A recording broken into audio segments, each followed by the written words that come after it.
UN official who took the U.S. position that night recalled, exasperated. But ISIS are literally selling every woman they catch of a different religion into slavery and rape. The fact is that they're doing it in Iraq, but being supplied and coming from Syria. Then the fact that bombing them is against the law? Screw that. Bond was not asked to take part in the discussion. That is how he likes to operate, above the fray, current and former staffers told me. He likes to get a consolidated recommendation.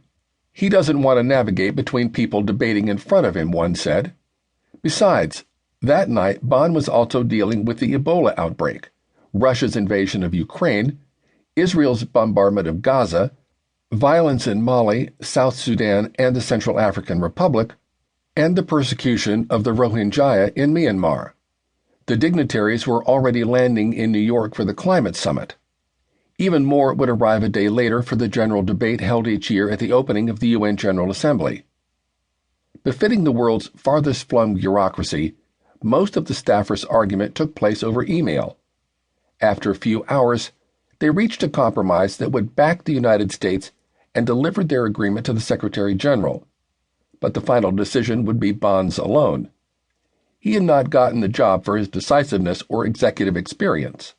As South Korea's foreign minister, he'd earned the nickname Bon Chusa, roughly Bon the mid-level bureaucrat. Yet this was the kind of decision he has faced consistently in 8 years at the UN helm, and that UN leaders have faced for 70 years. How to balance competing desires for peace, human rights, and the rule of law, while placating the powers who support the United Nations' needs to survive. Bond decided to accept his staff's recommendation. Confidence told me that he trusted the United States' intentions in Syria. He would not publicly quibble the next day when Samantha Power, U.S. Ambassador to the United Nations, argued in a letter, addressed to Bond but meant for the Security Council, that the bombing constituted collective self-defense of, nominally, Iraq, under Article 51 of the UN Charter, the same argument past U.S. administrations used to justify arming the Nicaraguan Contras and escalating the Vietnam War. In the end, all Bond could do was what he always does, issue a statement. It had to be carefully worded, neither condemning the airstrikes nor asserting their legality. His aides knew this comment would likely be the most reported thing Bond said all day, yet the delicacy of the position required attracting as little attention as possible. I think it is undeniable, he would say, that these extremist groups pose an immediate threat to international peace and security. With the next day's schedule already set, he would read it at his morning press conference, the one that was supposed to have focused the world's attention on global warming.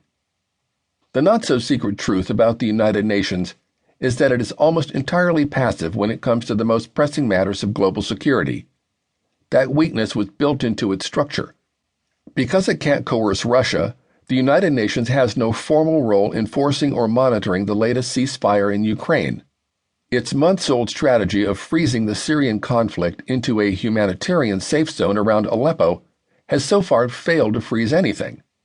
Its supervisory mission in Syria is so weak that aid groups ignore it in favor of their own shadow reports. In many places where the United Nations has stumbled, such as Haiti, even its credibility as a humanitarian agency is in doubt. The United Nations is often most effective at what Heidi J.S. Tworak, head of Harvard's UN History Project, calls Communications Clearinghouse, a Greek chorus reminding us of the toll of the conflicts it can't stop.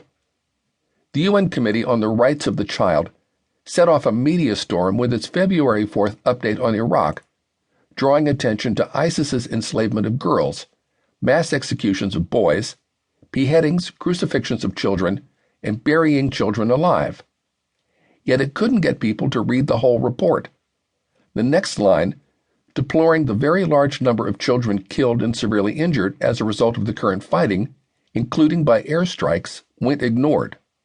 Despite it all, the United Nations is currently irreplaceable. One of the first steps a new country or government almost always takes is to seek a UN seat. The few that don't even try, such as the self-proclaimed Islamic State, might as well declare themselves pariahs. That unique ability to confer legitimacy makes the United Nations a place governments can get relatively cheap settlements of potential